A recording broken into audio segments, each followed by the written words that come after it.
السلام علیکم ورحمۃ اللہ وبرکاتہ۔ الحمد للہ وحدہ والصلاة والسلام علی من لا نبی بعدہ اما بعد۔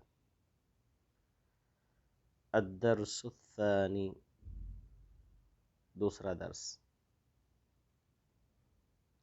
حجرۃ الدراسہ با، کلاس روم با۔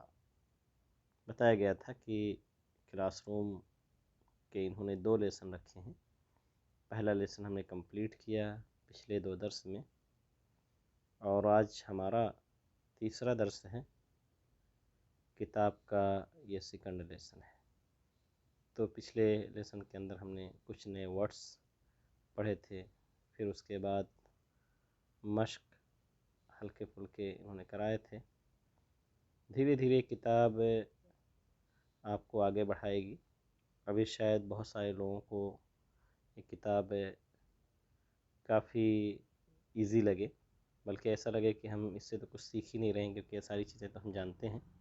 لیکن یہ کہ نہیں، جیسے جیسے آپ آگے بڑھتے جائیں گے تو آپ کو اندازہ ہوگا کہ کتنے بہترین انداز میں انہوں نے اس کورس کو مرتب کیا ہے، اور دھیرے دھیرے ہم سینٹنس، ابھی تو مفردات چل رہے ہیں، نئے نئے ورڈز چل رہے ہیں، آگے چل کر کے یہ چھوٹے چھوٹے سینٹنس بھی لے کر کے آئیں گے۔ تو آئیے آج دیکھتے ہیں کہ آج کے اس لیسن میں کون سے نئے ورڈز ہمارے لیے ہیں۔ حجرۃ الدراسہ، کلاس روم۔ صندوق، صندوق یعنی باکس، ہماری اپنی زبان میں اردو میں صندوق استعمال کیا جاتا ہے، لیکن عربی میں صحیح تلفظ اس کا صندوق۔ طباشیر، چاک کے معنی میں ہے۔ آج کل چاک کی جگہ سے کے علاوہ قلم یوز کیا جاتا ہے، کیونکہ بورڈز جو ہیں اس کی شکل بھی بدل چکی ہے۔ بلیک بورڈ کے بجائے وائٹ بورڈ اب استعمال کیا جا رہا ہے، تو اس کے لیے قلم کا استعمال ہوتا ہے، جو کہ بورڈ کے لیے خاص طور سے بنایا گیا ہے۔ تو پہلے بکثرت کلاس روم میں چاک استعمال کیے جاتے تھے۔ تو طباشیر، صندوق و طباشیر، صندوق اور چاک۔ جب آپ پڑھیں گے دونوں ملا کر کے دونوں ورڈز کو، تو صندوق و طباشیر، قاف کو واو میں مدغم کرنا پڑے گا، کیونکہ عربی زبان کا قاعدہ ہے کہ اگر نون ساکن یا تنوین، تنوین یہاں پر ہے صندوقن، نون ساکن یا تنوین کے بعد اگر لفظ یرملون میں سے کوئی حرف آتا ہے تو اس میں ادغام کرتے ہیں۔ یرملون، اس میں سے واو ہے، یہاں ادغام ناقص ہے، لہذا آپ صندوقن و طباشیر نہیں پڑھ سکتے، آپ کو ادغام کرنا ہی پڑے گا۔ تو صندوق و طباشیر، صندوق و طباشیر۔ تو یہ پھر حرف عطف کا ذکر ہوا، اور حرف عطف کا معنی واو یعنی اور کے معنی میں ہمارے اپنے جملوں کے اندر۔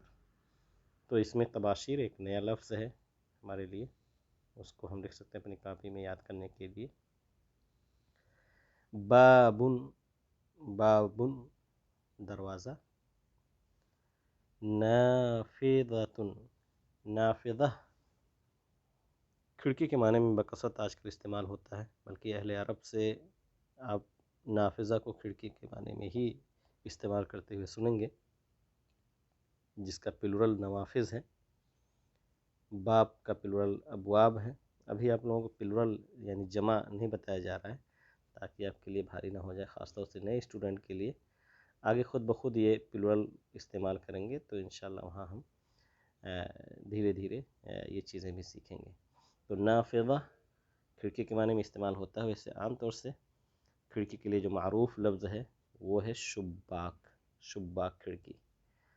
نافذہ بھی کھڑکی کے لیے استعمال کیا جاتا ہے، البتہ اگر دونوں کے اندر فرق کرنا ہو، مثال کے طور پر اگر جن کا بیک گراؤنڈ عربی ہے تو جانتے ہوں گے کہ انہوں نے شباک، شباک، تو شباک کے معنی بھی کھڑکی اور نافذہ کے معنی بھی کھڑکی۔ لیکن اگر دونوں کے درمیان فرق کرنا ہو تو نافذہ روشن دان کے معنی میں، جھروکوں کے معنی میں آپ استعمال کر سکتے ہیں، بلکہ اس کھڑکی کو کہہ سکتے ہیں جو دیوار کے اندر ہی روشنی لانے کے لیے یا ہوا کو پاس کرنے کے لیے بنایا جائے، لیکن اگر الگ سے لوہے یا لکڑی کا اس کے اندر کوئی فٹنگ ہو تو پھر اسے شباک کہہ سکتے ہیں۔ تو نافذہ روشن دان کہہ سکتے ہیں، کھڑکی بھی کہہ سکتے ہیں، اور کھڑکی کے لیے الگ لفظ شباک بھی آتا ہے۔ باب و نافذہ، دروازہ اور روشن دان، دروازہ اور کھڑکی۔ اس کے بعد ورڈ ہے حقیبہ۔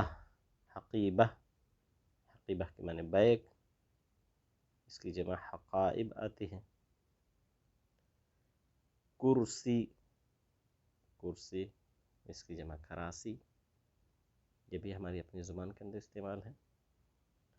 حقیبہ فوق کرسی، حقیبۃ فوق کرسی، یہ اصل صحیح ترکیب ہے، لیکن آپ کو ابھی اس کے اندر الجھنے کی ضرورت نہیں ہے، دھیرے دھیرے انشاءاللہ جیسے آپ کا لیول بڑھتا جائے گا تو پھر یہ ترکیب بھی آپ کو بتائی جائے گی۔ ابھی آپ ایسے اگر پڑھیں حقیبہ فوق کرسی تو کوئی پریشانی نہیں ہے، کیونکہ ابھی آپ بالکل بگنر ہیں، شروع ہے آپ کے تعلیم عربی زبان کی تعلیم کا۔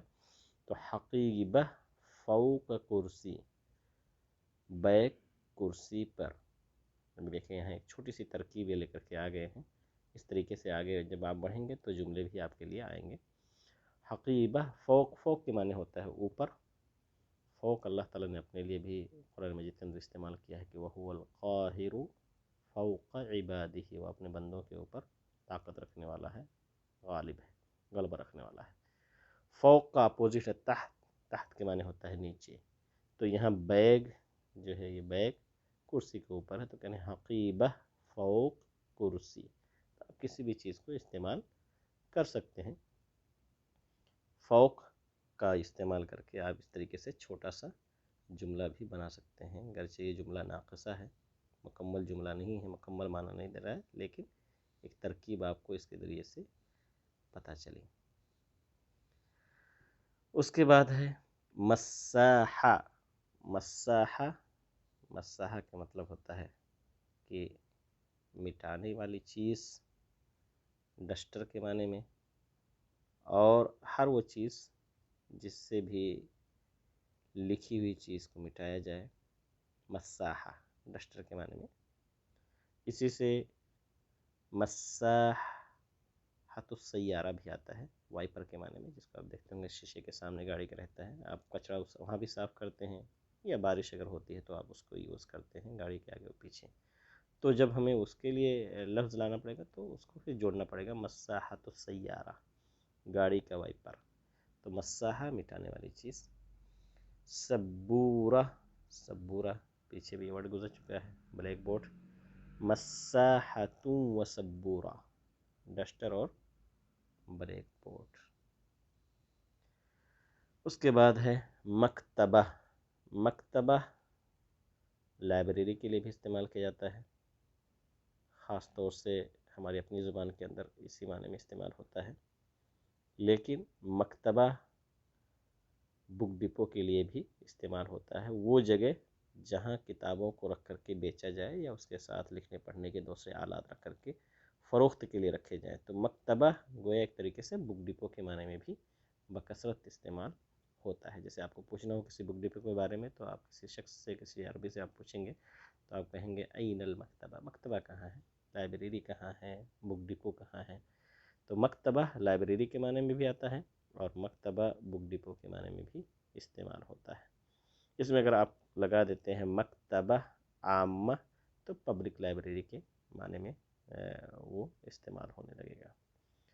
بطاقہ، بطاقہ، بطاقہ کے معنی ہوتا ہے کارڈ۔ اگر آپ کہتے ہیں بطاقہ شخصیہ، بطاقہ شخصیہ، شناختی کارڈ، آئی ڈی کارڈ، جو ہمارے پاس اقامے کی شکل میں ہوتا ہے، یا ہر وہ چیز جو آپ کو آئیڈینٹیفائی کرے، جو آپ کی شخصیت کی وضاحت کرے، اس کو آپ بطاقۃ شخصیہ کہہ سکتے ہیں۔ تو بطاقہ ویسے بھی کارڈ کے معنی میں، اگر شخصیہ نہ بھی لگائیں تو بھی آپ یوز کر سکتے ہیں اپنے آئی ڈی کارڈ کے لیے، لیکن بطاقہ شخصیہ کہا جاتا ہے۔ اسی طریقے سے بطاقۃ الدخول بھی ہوتا ہے، پاسیج اگر آپ بنواتے ہیں، بسا اوقات